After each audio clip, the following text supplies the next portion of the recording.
உழவர்கரை நகராட்சி ஆணையரை கண்டித்து கோரிமேடு வியாபாரிகள் போராட்டம். புதுச்சேரி கோரிமேடு ஜிப்மர் மருத்துவமனை எதிரில் உழவர்கரை கட்டிட வளாகங்கள் உள்ளன. இவ்வளாகங்களில் பல்வேறு ஆண்டுகளாக பல்வேறு தொழில் சார்ந்த வியாபாரிகள் கடை நடத்தி வருகின்றனர்.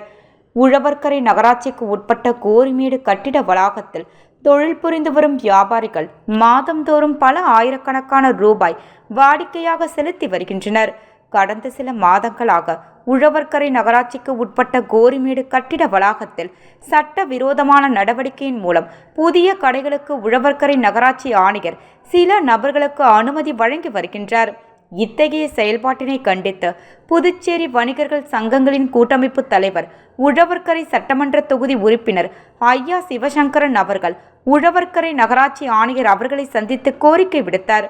புதுச்சேரி மாநிலத்தில் ரவுடிகளால் வியாபாரிகள் தொழில் செய்ய முடியாத சூழலில் உழவர்கரை சட்டமன்ற உறுப்பினர் ஐயா சிவசங்கர் அவர்களுக்கு மிரட்டல் விடுத்த ரவுடிகளுக்கு ஆதரவாக இன்று மாலை 6 மணிக்கு மேல் உழவர்கரை நகராட்சி ஆணையர் அலுவலகத்திற்கு வர செய்து கோரிமேடு வியாபாரிகள் கடை நடத்தும் உரிமையாளர்களை பெண்களை மிரட்டி கையெழுத்து வாங்கியதாக வியாபாரிகள் போராட்டத்தில் ஈடுபட்டனர்.